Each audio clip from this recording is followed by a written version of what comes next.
Hey everyone, my name is Cedric, and my partners are Alan and William, and for this video we decided to do a double leg takedown for movement project. There will be 4 phases that I will go over, as well as 3 joints per phase, and the muscles associated with that phase. And then Alan and William will take over and go over the pathological side of the movement. And yeah, for future warning, we are not pro wrestlers. So let's get into the video. Watch out, watch out, watch out, watch out! Alright, so this is the full movement of me on the left tackling Will on the right, and as you can see we have close to no technique, although all 4 phases can still be seen.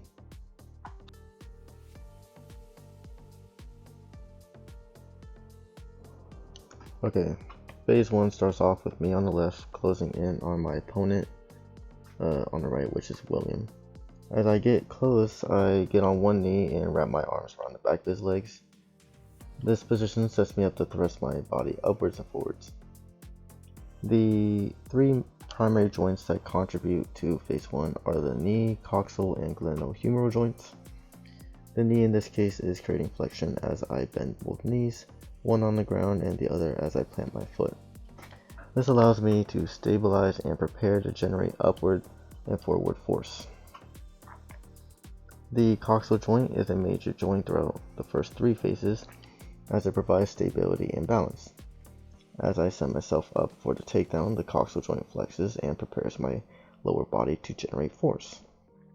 As for the glenohumeral joint, this mainly contributes to positioning of the arms around my opponent, adducting the arms, in which it creates a firm grip around the opponent's legs. Moving on to muscles, pectoralis major and coracobrachialis both are being used in the adduction and flexion of the glenohumeral joint as I position my arms around the back of the opponent's legs. These muscles are in concentric contraction and will continue to adduct and flex the glenohumeral joint until the end of the takedown. Semitendinosus, semimembranosus, and biceps femoris are all responsible for the knee flexion happening as I position myself. The concentric contraction allows myself to generate power into my legs for the tackle while assisting with hip extension. Vastus lateralis, medialis, intermedius, and rectus femoris are eccentrically contracting as both knees are being flexed and holding my body weight. Rectus femoris, specifically on the left side of my body, is assisting with hip flexion as well. These muscles will prepare to extend the knee in the next phase. The sartorius is responsible for assisting hip flexion on my left side as well, and assists in the abduction of my left leg, which contributes to my positioning. Also, the adductors, longus, brevis, and magnus, assist with the adduction of the legs, bringing them closer to the midline of the body and stabilizing myself. The iliopsoas is a combination of both psoas major and the iliacus, and is essential for hip flexion, as it is the primary agonist. It is activated in this case on my left side, as my thigh is brought close to my torso.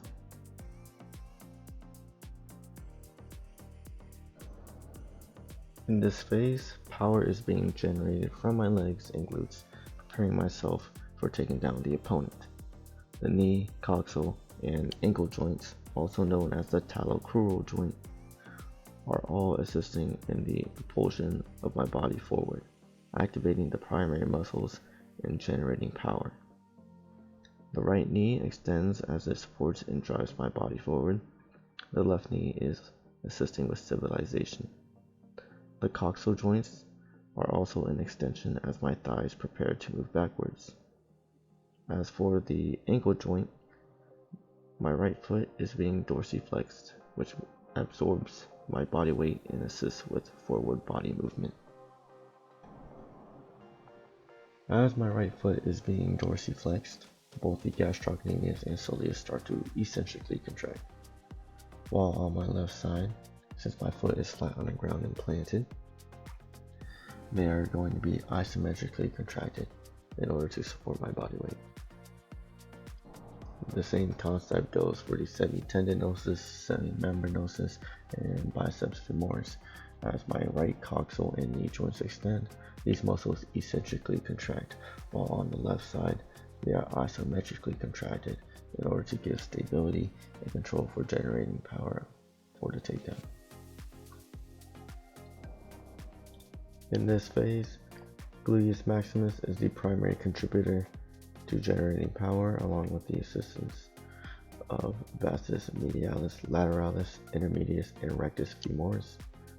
The hamstring muscles are also assisting the gluteus maximus. As for the gluteus medius, while not as prominent in generating power, it does help stabilize my pelvis while going in for the takedown. In this phase, the core muscles, rectus abdominis, the obliques, and transverse abdominis are in isometric contraction to assist with balance, generation of power, providing stability, and supporting the spine and pelvis.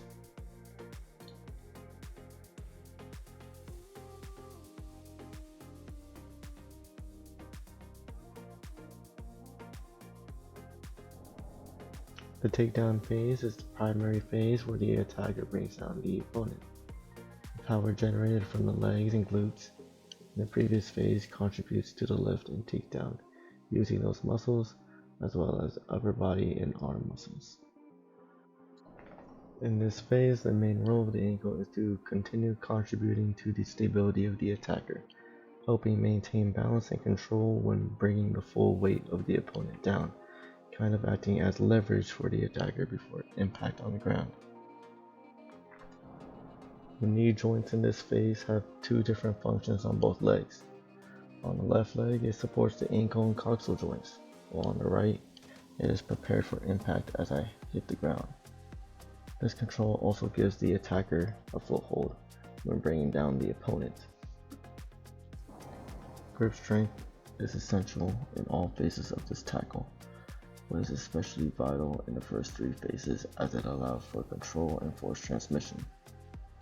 This grants the attacker a strong grip on the opponent's legs or torso during the takedown. A stable radial carpal joint ensures that the grip remains secure, preventing the opponent from escaping. It also acts as a pivot point for force transmission from the forearm to the hand and fingers. During the takedown, the attacker generates power in the upper limbs, which is then transmitted through the radial carpal joint to the surface of the hand. As I continue to power forward into my opponent, my left foot begins to dorsiflex. This leads to the eccentrical contraction in both the gastrocnemius and soleus. At the same time, my right foot has plantar flex after initially pushing off that foot.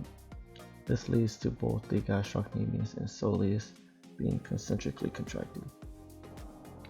Flexors pollicis longus, digitorum superficialis, and digitorum profundus, all of these muscles are involved in grip strength and hand control. As I take down the opponent, a firm grip is required to maintain control of the opponent as well as assist in bracing for impact as I hit the ground. Flexors pollicis longus, digitorum longus, and superficialis all isometrically contract to aid grip strength and prevent escape or countering from the opponent.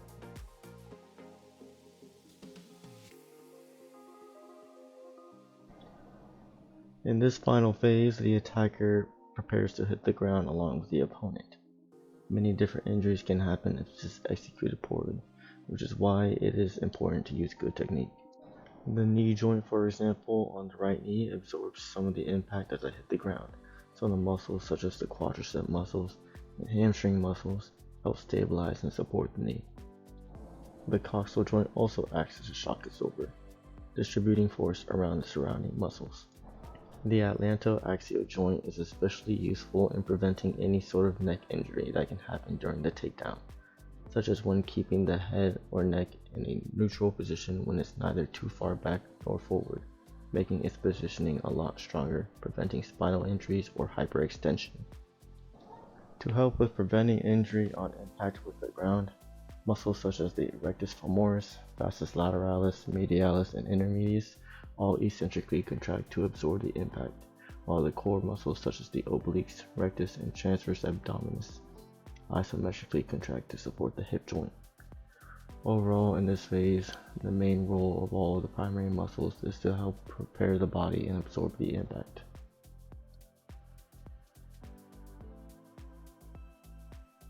When performing a double leg takedown technique, it is important to note that there is a risk of a knee injury that can happen. This is known as knee osteoarthritis. It is stated in an article by the BMC Musculoskeletal Disorder website that it is a musculoskeletal disease that leads to the degradation of the cartilage and affecting all joint components.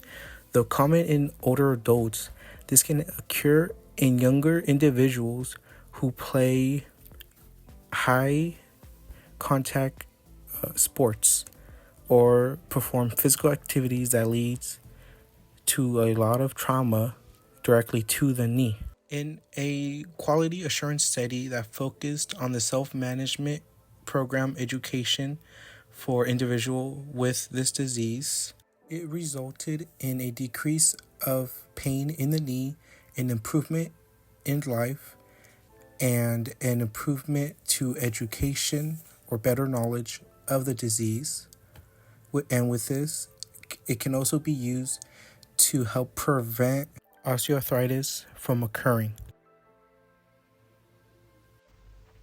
Hello, my name is Alan, and I will be talking about the pathology of a muscle strain.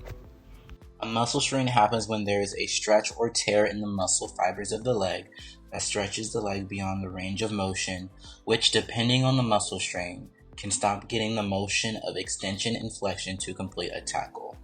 Hamstring strains are more common in sports due to sprinting, rapid change in direction, and acceleration.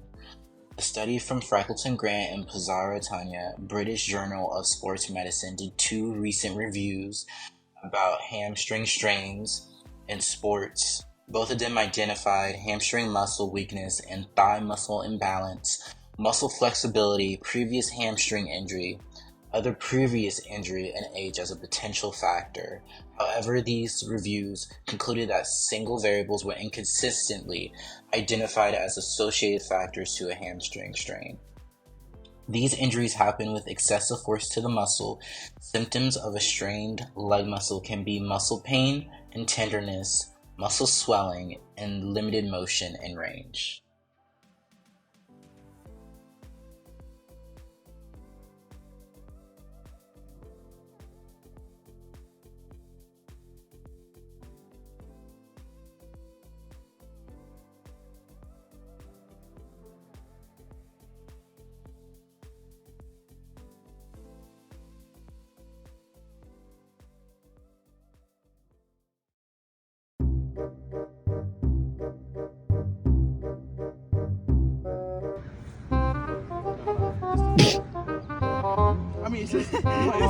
It's just in the video says you.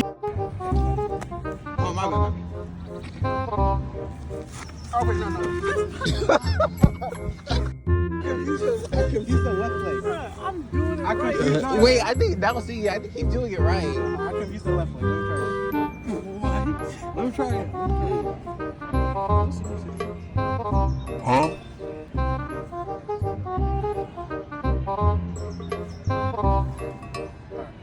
Oh my God. No, hesitate.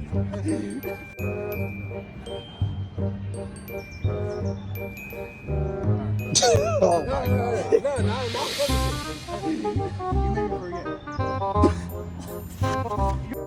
This video. Oh, what the?